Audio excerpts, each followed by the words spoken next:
Kung na-showcase ang guard skills itong si Carl Tamayo sa mga nakaraang games, dito sa laro kontra sa KT Sonic Boom ay nagamit ng kanyang pagiging forward at ang isang dahilan ay injured ng kanilang main import na si Murray na mawawala ng ilang games.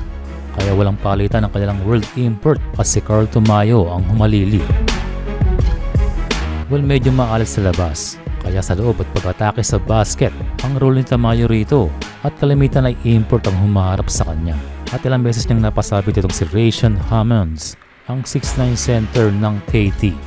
Pero in fairness para dito kay Carl Tamayo ay 8 out of 8 o 100% sa free throws para sa game na ito.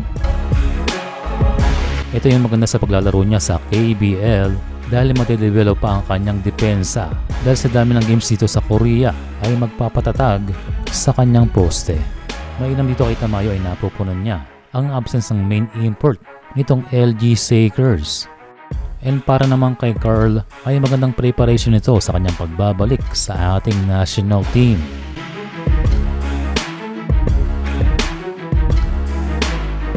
Sa ibang area na pagtala itong si Carl ng 8 rebounds para sa game na ito. Yan isang pagkakataon na medyo nakakakaba ay ang pag-atake nitong si Tamayo sa plane na ito na mukhang nasaktan. Ang isang bagay na hindi dapat mangyari lalo na at papalapit na ang FIBA window. Pero ang good thing balik sa free throw itong si Tamayo at mukhang nagustuhan ni ate ang performance ng ating kababayan. All net ang kanyang next free throw.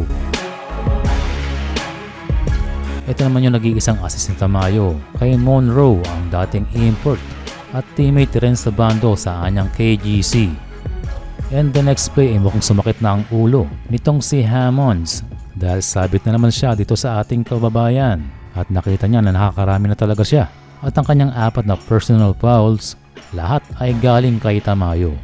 And again, pasok na naman ang 2 free throws.